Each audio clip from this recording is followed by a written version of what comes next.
Welcome everyone to this week's episode of Comic Chat with Gas, where we talk about comic books and other things in springs. Captain's Law. Spring. I love that video. Yeah. It's right there. Watch it after this video. Well, I guess that's there. It's only there for a little bit of time. Go watch it now. We'll see you when you get back. Welcome back. All right. So, this week, we should get into some introductions. Good segue with me. Mm-hmm. I am Gat, that is Comic Chat with, also known as Taylor. Hi, I'm Taylor. As Chris. That's Chris. Of course, as always, with us is Stephen Amell, guest, friend of the show, guest of honor, all of it. Mm-hmm. What are we doing this week? It's a tight week this week. It's a tight week because I was just so involved with this right here. But first I'm going to talk about this. Last week we talked about the Green Arrow, Green Lantern 75th anniversary variant cover. So I have another one here. It's Flash, number 44. And what was exciting about this is when it was first announced is that there was a secret Marvel character hidden in this cover. Because if you look at the back, which I'll put it up right now, so you should be looking at it right now. There's a little Superman in the background and like the left-hand side in the back. There's a Hawkman, and there's like a Mr. Mixelplex, and it looks like a Wonder Woman up at the top. And in the bottom corner, where you see the 75th anniversary logo, and then on the real issue, a barcode, you see Galactus right there. You see Galactus and a Silver Surfer in the image I have up right now. But now we're back here. So, Chris, if you show them right there, there's a barcode covering where that fun little Easter egg was. I don't know a lot about comic books, but I'm pretty sure both of those are not DC. Right, they're Marvel characters. That's why it was fun. So when this cover was announced, I was like, I need to get this cover that has Galactus on it. That's so cool. And they covered it with the barcode. Was the artist a Marvel artist at any point? I don't know. I don't really. I have no idea. Okay. I don't know. I wish I did, but everybody's friends. But yeah, I mean, the artists, I'm sure variant cover artists are different than inside cover for them. I mean, on all variants. That's the idea. Is this the same issue too? Like that we were looking at last week, the same issue that people. No, that was Green Arrow 44. This is Flash 44. So all of the issue 44s have a Green Lantern variant. Now I understand. I didn't get that. And so the same thing happened with I think the issue 41 of everything and issue 40 of everything was movie cover variants. So you can't see behind us, but above these I have the movie cover variants, which maybe I'll just take a screenshot and put it in there right now. Sure. And these I have a Green Lantern, I have an Aquaman, a Wonder Woman, and a Flash. They're all different movies, and they had those. So the variants usually a series of like numbers. So number 44 or number 16 of everything is a this variant, and so like they'll have a Mad TV variant or something like that, and Mad Magazine or something variant, and there'll be a Mad cover like this. Anyway, the point is, this is the Green Lantern 75th. They decided number 44 was going to be the 75th anniversary of Green Lantern, probably because it was a September issue that it first came out, 75. 75 years ago, Green Lantern came out? 75, yeah, I guess. All right, math. He was an old character. It was the Alan Scott Green Lantern. What's crazy though is that he still had intergalactic powers, right? I mean, no, he was magic. He was magic. Oh, never mind. It's a different Green Lantern. See, I was going to get all excited thinking that, in the 75 years ago, they're thinking about intergalactic travel kind of stuff. Yeah. But well, I guess magic. 44 was Batman's 75th, so I guess that makes it the same year.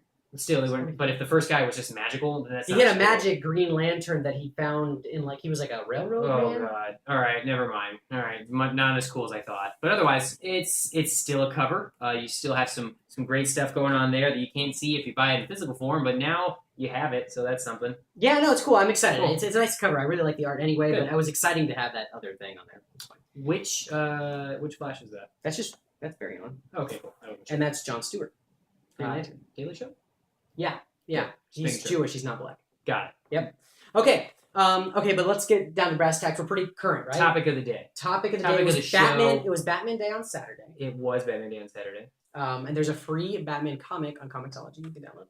Did not know Batman that. Day. You could have gone to a comic book store to get it for free also, but they gave it free. That's kind of fun. Download. Yeah. And so on the last Tuesday, so a day before you're seeing this last week, Volume 7 released for Batman. So it is the Endgame. And in the new comics, Jim Gordon is Batman, so this kind of explains what's going on there. What? Yeah, we don't know. I don't know. I know, but you don't.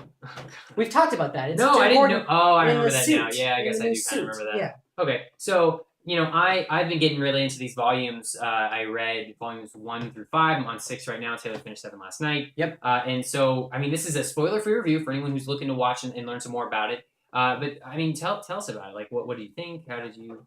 For one, it starts out like if you're in watching a TV show that has like action and stuff. It started out with like the most amazing action like packed, like what's happening in Batman right now? Awesome thing, like with other superheroes and all sorts of stuff. Like this volume has so many crossover characters that it's awesome. It has crossover characters from Batman, crossover characters from other things. Just really cool. And the end is just as bombastic and awesome as it starts out. So are these crossovers talking about? Are they spoilers if you explain what the crossovers are for? Can you talk a little more about the crossover characters? It's kind of like, I mean, you see the Justice League and you see lots of the villains. Really? And you see, and you see lots of the other Bat family. Superman? Yeah. Oh, shit. Yeah. Okay, I didn't know that. Yeah. Well, because it's been so sparse when you're doing all the other, when you're reading. When you're reading just Batman, yeah. they're really not going to do it. But there's the That's whole cool. Justice League shows Wow, up. that's exciting. Yeah, this is Jeez. real cool. Okay, so that's good. Okay, so we were having a discussion before the show even started about like the way to read this properly, because for me, you know, reading 1, 2, Court of Owls and City of Owls. And then you have Death of the Family. This ties really closely to Death of the Family, right? Because I mean, you can see the Joker on the cover. Yeah. That makes you feel like it's there, but then you get into like 0 Year, and then 0 Year 2. I think it's just 5. It's like 0 Year Part 2. Yeah, and then you have Volume 6, which is just a collection of stories, really. Yeah, it's a bunch of stories. One takes place in 0 Year, and the other ones I think all take place right around the time. Spoiler: issue 12 of Batman Inc. Robin gets murdered or dies. Damian Wayne Robin. There's a bunch of Robins, but Damian Wayne gets killed by Talia al Ghul's henchman. So it was his mom, and like it was it was a sad issue. It was good, and he's already back alive. So woohoo! So it's kind of stupid, but. The volume 6 is called Graveyard Shift, so it's about Batman dealing with like how does Batman deal with the death of his son. Yeah, and that was a really good issue too. Talk about that. I really like that. Important to emphasis on the fact that we didn't really spoil anything that heavily for you if you're just following the volumes like I did in the fact that he died, because it's not in the volumes, so you wouldn't know. There's no reference to it. Honestly, Well, there's honestly a throwaway line in the 3rd issue of the volume 6 where you're reading it and it's like, oh, his son died. And you're like, oh, okay. That probably because it's kind of like Batman like looking at old tapes of him recording, and you're like, why is he looking at this? Yeah. If you didn't know that Damian died, you'd be like, why is he so obsessed with this? And why is Alfred being like, it's okay, so it was just like this when it's a weird moment when Red Robin or Red Hood died. Then there was a weird moment in Volume 6 where I was reading it, and we'll get back to the review of Volume 7. It's kind of what the point is, though. In Volume 6, where it actually says at the end of one of the stories, continue reading in 0 Year. And I just kind of kept thinking, like, this Volume 6 is a hodgepodge of different stuff, but what would be the best way to read the volume so far so that Volume 7 makes the most sense? I guess it would definitely be 0 Year, because 0 is a prequel. Sure. So 0 Year, so 4, 5. Yeah. Then Court of, like 1, 2, 3, 6, 7. And I say that you have to read 6, even though it's like a hodgepodge of stories. It's kind of just like Batman dealing with the death of his son. There are characters that definitely show their face in Volume 7 that are very important. So okay.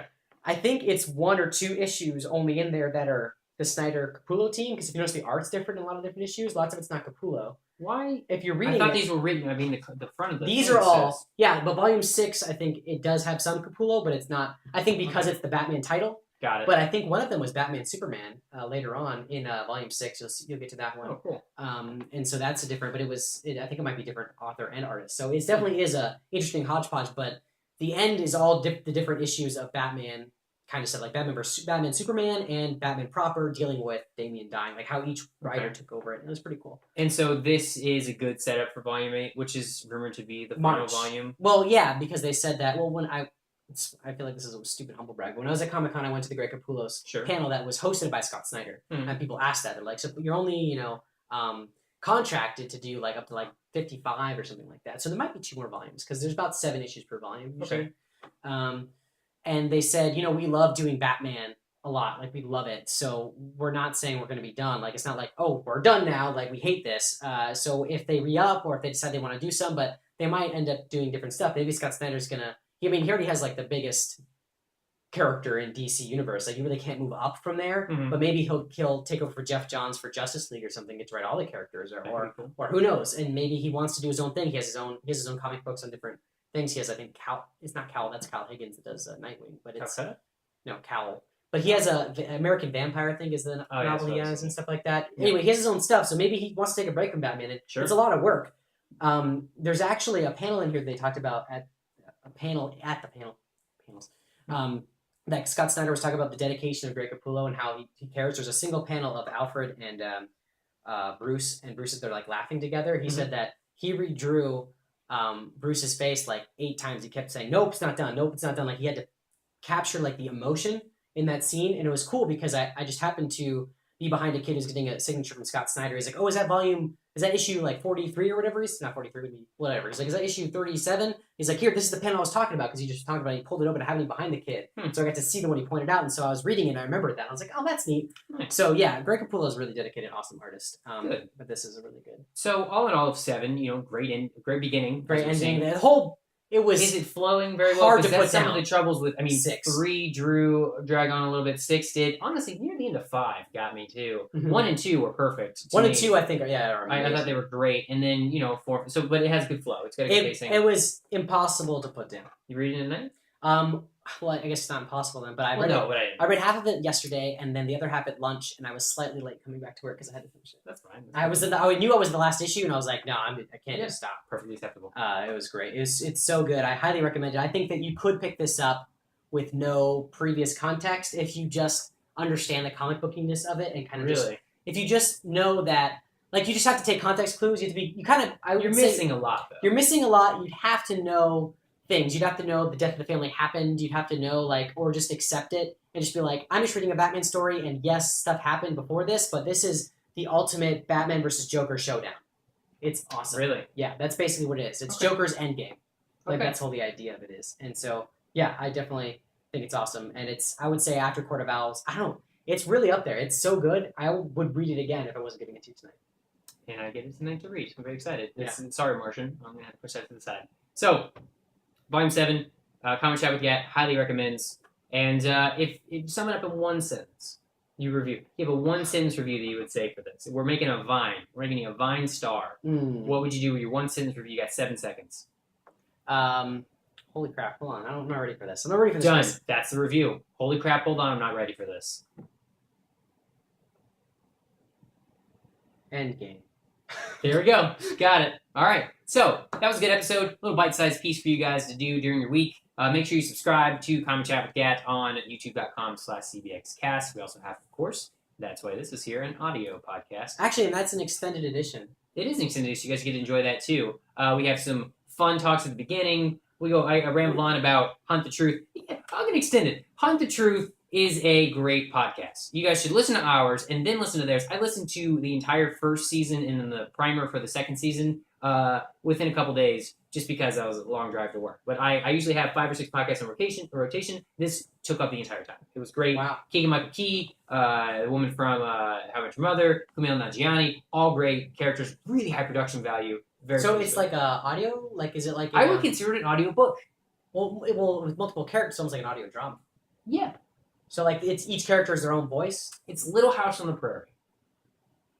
I don't get that. It's because it's a radio show where they had a bunch of different characters playing a story. And that was Little House on the Prairie, a radio show? Yeah. Started off as a radio show. Oh. Yeah.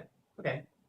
Knowledge. So, we're also a growing podcast in a network of other amazing podcasts. Yep. We are owned by CBX Cast. We have Cardboard Box, which is the gaming-centric podcast, which Taylor is on. And then we also have Keeping It Real Retro. We have Real Retro. Damn it.